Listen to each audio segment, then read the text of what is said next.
Habib, ketika Presiden Jokowi memberikan gelar kehormatan, ada pemberian pangkat jenderal kehormatan ya kepada Prabowo Subianto, itu dikaitkan dengan adanya transaksi politik.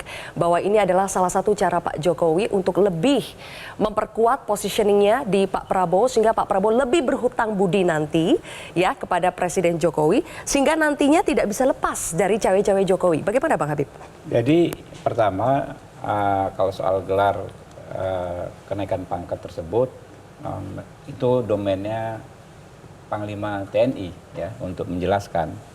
Tapi kalau dari yang saya baca, karena alasannya Pak Prabowo sudah mendapatkan tanda penghormatan tertinggi 2022 dari 3 matra plus 1 dari Panglima Angkatan Bersenjata. Ya, plus kinerja beliau selama ini dianggap pantas. Ini saya hanya mengutip, saya tidak menyampaikan pendapat saya. Silahkan kalau mau diargumentasikan ke Panglima TNI.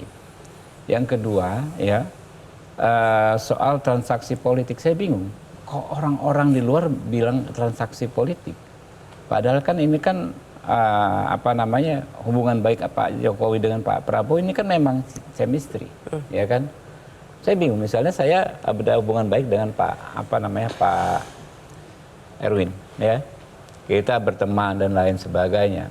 Tapi orang lain di luar kita semua yang sibuk menilai saya yang dirugikan atau Erwin yang dirugikan. Ini kan bingung gitu loh.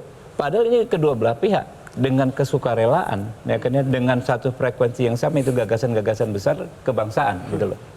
Nah, yang disampaikan Pak Prabowo menurut saya konsisten ya. Bukan hanya di ujung-ujung ini saja.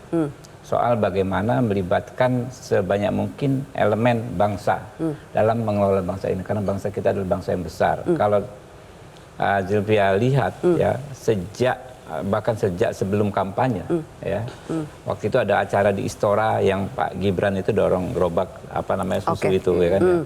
Kemudian pada setiap event debat, pada saat kampanye, pada saat kampanye terakhir di GBK, pada saat nonton quick count yang di Istora, itu hal yang sama disampaikan soal bagaimana melibatkan sebanyak mungkin. Apalagi, dan dia sudah berapa kali sebutkan ya, khusus ya, para pemimpin negara ini semua berkontribusi besar terhadap Indonesia saat ini dan ke depan, mulai presiden pertama sampai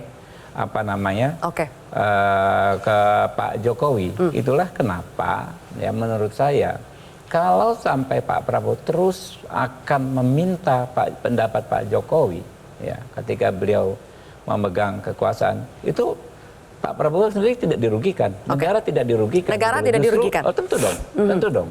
Apa dirugikannya di mana? Ketika seorang presiden aktif meminta tokoh bangsa yang mantan presiden ya kan terkait pengelolaan negara ini. Yang dirugikan siapa? Gitu loh. Nah, itu hal yang baik menurut saya yang harus kita dukung. Mas Tobas,